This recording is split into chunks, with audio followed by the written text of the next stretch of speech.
এবার হাসপাতালে এসে নতুন সমস্যা। আউটডোরে চিকিৎসা করাতে এসে নতুন করে সমস্যায় পড়তে হচ্ছে স্থানীয় মানুষজনকে। টিকিট কাটতে গিয়ে নতুন সমস্যার সম্মুখীন হচ্ছেন রোগী এবং তার বাড়ির পরিজনেরা। বিভিন্ন হাসপাতালের মতো প্রত্যন্ত গ্রামীণ এলাকার এই হাসপাতালে টিকিটের দাম ধার্য করা হয়েছে 2 টাকা।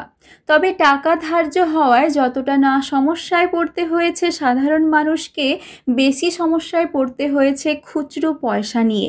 স্বাভাবিকভাবে খুচরো সমস্যায় হাসপাতালে আসা রোগীর পরিজনেরা। সমস্যা বলতে এই যে রোজ মানে টিকিট কাটতে হচ্ছে আউটডোরে, এই 2 টাকা খুচরো পয়সা দেওয়ার প্রচুর সমস্যা। এখন না দিলেও নয়, তারপর পয়সাটা খুচরো পাওয়া যাচ্ছে না। নোট নিয়ে এখন তো নোটের সময়, মানে নোট নিয়ে আসা হচ্ছে কিন্তু খুচরো পয়সা পাওয়া যাচ্ছে না। আর ওনাদের দিলেও ঠিকমতো ফেরত দেওয়া, এই দেওয়া, এটাতে অসুবিধা। ওনাদেরও অসুবিধা, আমাদেরও তো অসুবিধা। কোথা থেকে পাচ্ছেন? আপনাদের দিতে হচ্ছে তখন মানে কিছু আবার দোকানে গিয়ে তো খুচরো পয়সা আনা, বা সেখানে কিছু মাল করতে হচ্ছে, দিলে হয়তো 2 টাকা খুচরো দিচ্ছে, সেটা নিয়ে এসে এখানে দিচ্ছি। হ্যাঁ, বাজারে খুচরোর অমিল, তাই নতুন করে খুচরোর সমস্যায় পড়তে হচ্ছে সকলকে। হাসপাতাল কর্তৃপক্ষের তরফে যথেষ্ট সহযোগিতা করা হলেও কিছুটা সময় সমস্যায় পড়তে হচ্ছে তাদেরকেও।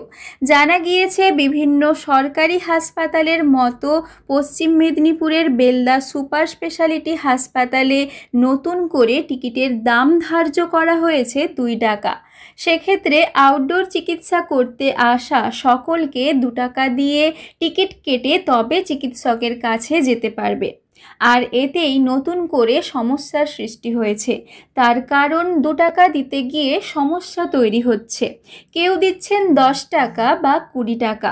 দেখলাম 2 টাকা করে বলে টিকিট কাউন্টারে এখন 2 টাকা করে লাগছে, কিন্তু 2 টাকার এখন খুচরো প্রচুর ডিমান্ড চলছে। 2 টাকা পাবো কোথাও? 2 টাকা 10 টাকার নোট দিলেও 2 টাকা 8 টাকা তারা ফেরত দেবে। এত খুচরো ডিমান্ড চলছে যে খুচরো টাকা পাওয়া যাচ্ছে না। এখন দোকানেও তো এখন 2 টাকা কেউ নিলে একটা লজেন্স ধরিয়ে দিচ্ছে। খুচরো টাকার খুবই ডিমান্ড চলছে। খুচরো টাকা, আমি তো বলবো খুচরো টাকাটা মার্কেট থেকে টোটালি আউট হয়ে গেছে। মার্কেটে পাওয়া আবার ছোটো যে 1 টাকা ছিল, ছোটো 1 টাকাটা বলছে চলছে না, তো 2 টাকার জন্য বাড়ি যেতে পারিনি, এখন বাড়িতে যেতে হচ্ছে 2 টাকার জন্য।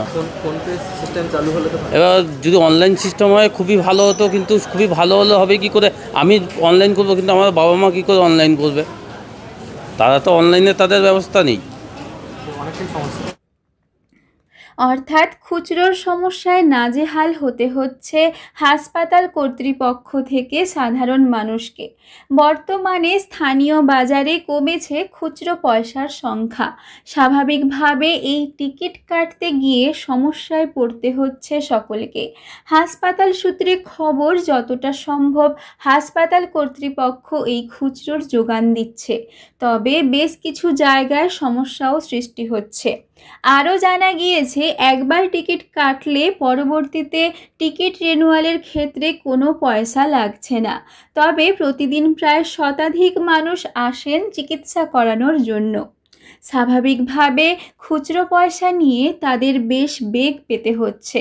তবে সরকারি হাসপাতালের আউটডোরে এসে এমন পরিস্থিতির সম্মুখীন হওয়ায় কিছুটা হলেও সমস্যা সৃষ্টি হচ্ছে সকলের মধ্যেই। পশ্চিম মেদিনীপুর থেকে রঞ্জন চন্দ্রের রিপোর্ট, লোকাল 18 বাংলা।